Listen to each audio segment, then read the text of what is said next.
নমস্কার বন্ধুরা, সম্পাস রান্নাঘরে আপনাদের সকলকে শুভ বিজয়ার প্রীতি শুভেচ্ছা ও ভালোবাসা জানিয়ে আজকের রেসিপি শুরু করছি। আজ আমি কোজাগরি লক্ষ্মী পুজোর জন্য তিলের নাড়ু বানিয়ে দেখাবো। খুব সহজেই বাড়িতে চটজলদি এটা বানিয়ে নিতে পারবেন, তাই ভিডিওটা স্কিপ না করে পুরো রেসিপিটা দেখার অনুরোধ রইল। রেসিপিটা ভালো লাগলে আমাকে কমেন্ট বক্সে কমেন্ট করে জানাতে ভুলবেন না। ভালো লাগলে লাইক বাটনটাও প্রেস করে দেবেন আর আপনাদের বন্ধুদের মধ্যে আমার ভিডিওটাকে শেয়ার করে দেবেন। আর আমার নতুন বন্ধুদের কাছে অনুরোধ, আমার চ্যানেলটাকে সাবস্ক্রাইব করে পাশে থাকবেন। আর আমার চ্যানেলে নতুন নতুন রেসিপি দেখার জন্য পাশে থাকা ছোট্ট বেল আইকনটাও প্রেস করে দেবেন। চলুন আর কথা না বাড়ি, কীভাবে আজকে তিলের নাড়ু বানাবেন রেসিপিটা দেখে নেওয়া যাক। তিলের নাড়ু বানানোর জন্য আমি এখানে 250 গ্রাম সাদা তিল নিয়েছি। তিলগুলো পরিষ্কার আছে, তবুও আর একবার আমি ভালো করে বেছে নেব। আর নিয়েছি আমি 250 গ্রাম আখের গুড়। এবারে আখের গুড়টাকে সাইডে রেখে দিয়ে এবার আমি তিলগুলোকে বেছে নেব। তিলগুলো বাছার জন্য আমি একটা থালা নিলাম। এবারে থালার মধ্যে তিলগুলো ঢেলে দিয়ে খুব ভালো করে আমি বেছে নিচ্ছি। দেখুন, তিলের ভেতরে এরকম কালো কালো ময়লা থাকে, এগুলো কিন্তু ফেলে দেবেন। যদিও এই তিলটাতে খুব একটা ময়লা নেই, তবু আমি একবার ভালো করে বেছে নিচ্ছি। আর তিলের নাড়ু বানানোর আগে অবশ্যই কিন্তু তিলটাকে খুব ভালো করে বেছে নেবেন। তিলগুলো আমার খুব ভালো করে বাছা হয়ে গেছে, একদম পরিষ্কার করে বেছে নিয়েছি। এবারে তিলগুলোকে আমি হালকা ভেজে নেব। ভাজার জন্য গ্যাসে একটা কড়াই বসিয়ে দিলাম। এবারে কড়াইয়ের মধ্যে আমি তিলগুলো ঢেলে দিচ্ছি। এবার গ্যাসের আঁচটাকে মিডিয়ামে রেখে তিলগুলোকে আমি হালকা ভেজে নেব। খুব বেশি কিন্তু তিলগুলো ভাজবেন না, তাহলে কিন্তু তিলগুলো লাল হয়ে যাবে, নাড়ুগুলো কিন্তু তখন লালচে হয়ে যাবে। তিলগুলো আমার হালকা ভাজা হয়ে গেছে, এর থেকে বেশি আর ভাজবো না। দেখুন, তিলের কালারটা হালকা চেঞ্জ হয়ে গেছে। এবার গ্যাস থেকে নামিয়ে একটা পাত্রের মধ্যে আমি তিলগুলো ঢেলে রাখছি। তিলগুলো ঠান্ডা হোক, ততক্ষণে আমি গুড়ের পাকটা দিয়ে নিই। গুড়ের পাকটা দেওয়ার জন্য গ্যাসে আবার আমি কড়াইটা বসিয়ে দিলাম। কড়াইটা গরম হয়ে গেছে, এবার আমি কড়াইয়ের মধ্যে দিয়ে দিচ্ছি 1/2 কাপ জল। জলটা ফুটে ওঠার পর আমি এর মধ্যে দিয়ে দিচ্ছি 250 গ্রাম আখের গুড়। এবার জলের মধ্যে গুড়টাকে খুব ভালো করে মিশিয়ে নিচ্ছি। এই সময় আপনারা গুড়টাকে জলের মধ্যে মেল্ট করে নিয়ে আপনারা ছেঁকে নিতে পারেন, তবে এই গুড়টাতে একদমই ময়লা নেই, তাই আমি আর ছেঁকে নিলাম না। এই গুড় পাক দেওয়াটাই হচ্ছে বড় কাজ। এই গুড় পাক দেওয়াটা যদি ঠিকঠাক হয় তাহলে পারফেক্ট নাড়ু তৈরি হবে।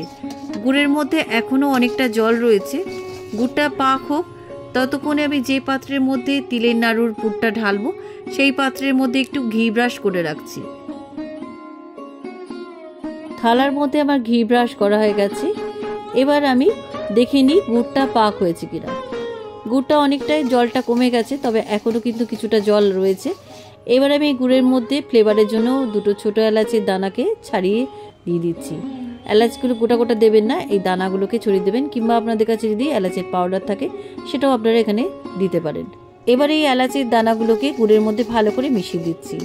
আর গুড়টা পাক দেওয়ার সময় কিন্তু আঁচটাকে একদম মিডিয়ামে রাখবেন, তা নাহলে কিন্তু গুড়টা পুড়ে যেতে পারে। গুড়টা পাক দেওয়া হয়ে গেছে। কী করে পাক দেওয়া হয়েছে বুঝতে পারবেন। একটা পাত্রের মধ্যে অল্প একটু জল নেবেন, জলের মধ্যে গুড়ের লিকুইডটা কিছুটা ঢেলে দেবেন।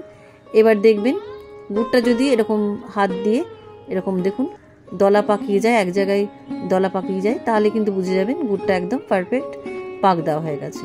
গুড়টা আমার একদম পারফেক্ট পাক দেওয়া হয়ে গেছে। এবার গ্যাসের ফ্লেমটাকে অফ করে দিচ্ছি। এবার আমি আগে থেকে ড্রাই রোস্ট করা তিলগুলো গুড়ের মধ্যে দিয়ে দিলাম। আর গ্যাসটাকে কিন্তু জ্বালাবেন না, গ্যাস অফ করেই এই গুড়ের মধ্যে সমস্ত তিলটা মিশিয়ে নেবেন। আমিও খুব ভালো করে সমস্ত তিলটা গুড়ের মধ্যে মিশিয়ে নিচ্ছি।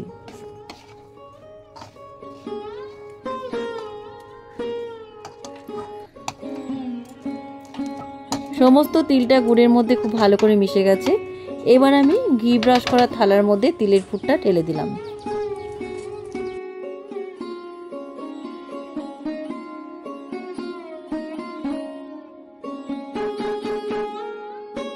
এবার এই পুরটা গরম থাকতে থাকতেই নাড়ুগুলোকে তৈরি করে নিতে হবে, তা নাহলে কিন্তু পুরটা শক্ত হয়ে যাবে। যেহেতু গুড় দিয়ে পাক দেওয়া আছে, তাই খুব তাড়াতাড়ি শক্ত হয়ে যাবে। আর যদি খুব শক্ত হয়ে যায় তাহলে গ্যাসে চাপিয়ে পুরটাকে একবার নরম করে নিয়ে নাড়ুগুলো তৈরি করে নেবেন। একটা নাড়ু আমার গোল করে পাকানো হয়ে গেছে। আমি একটু বড় সাইজের নাড়ুগুলো বানালাম, আপনারা এর থেকে ছোট সাইজেরও বানাতে পারেন। আর যদি হাতে খুব গরম লাগে তাহলে হাতে অল্প একটু ঠান্ডা জল বুলিয়ে নাড়ুগুলো তৈরি করে নেবেন।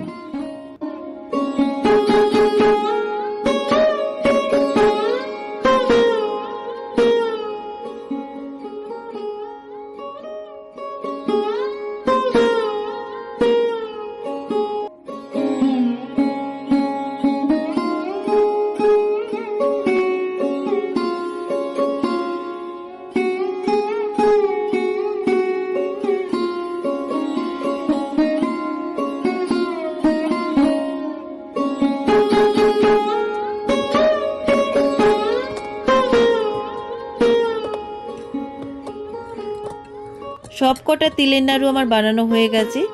কেমন লাগলো আজকের এই তিলের নাড়ুর রেসিপি? আপনারাও এইভাবে চটজলদি তিলের নাড়ু বাড়িতে বানিয়ে মা লক্ষ্মীকে প্রসাদে নিবেদন করুন।